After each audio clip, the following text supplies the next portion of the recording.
this was just a case of these incredibly knowledgeable women who were sort of speaking too much, or maybe they had to remain silent because they already knew what they were talking about, why would Paul say, if they have a question, they should go and ask their husbands at home?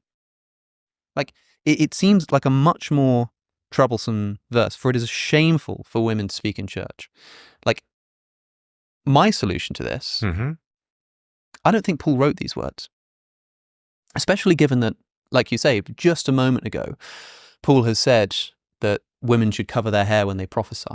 Firstly, it's not necessarily the case. I suppose you could prophesy outside of church, right? Like, it's not necessarily a contradiction. You could say, like, somebody's prophesying out on the street, and if you're going to do that, cover your hair.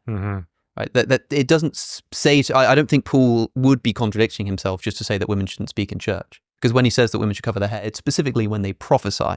It's not when they speak in church. It's when they prophesy, right? But it does seem like maybe he's being a bit contradictory here.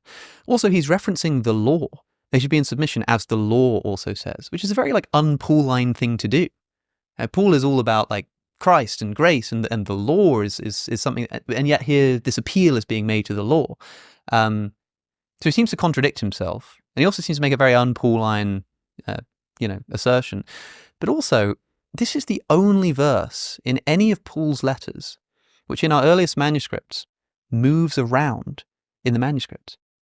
Sometimes it's up here, sometimes it's down here in the earliest manuscripts.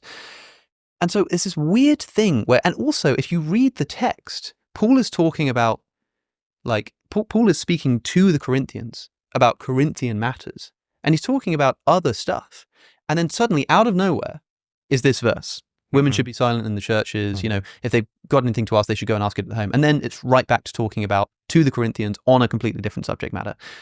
So it seems to me that Paul didn't write these words. These words found their way into Paul's letter, even though he never actually wrote them. And there's some interesting scholarship to suggest that that might be the case. What seems to have possibly happened here is that a scribe who's copying out Paul's letter sees him talking about like women prophesying and all of this kind of stuff.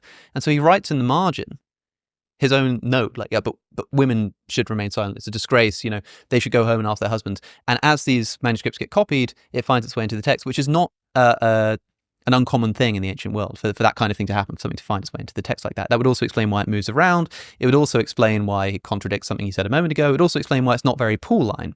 And the funny thing is, he's probably saying that because he's read it in Timothy, even though arguably Paul didn't write the entire letter of Timothy, right? And so, in other words, my solution to this, my salvation of Paul here is just to say, well, he didn't write those words. And interestingly, that allows me to absolve Paul.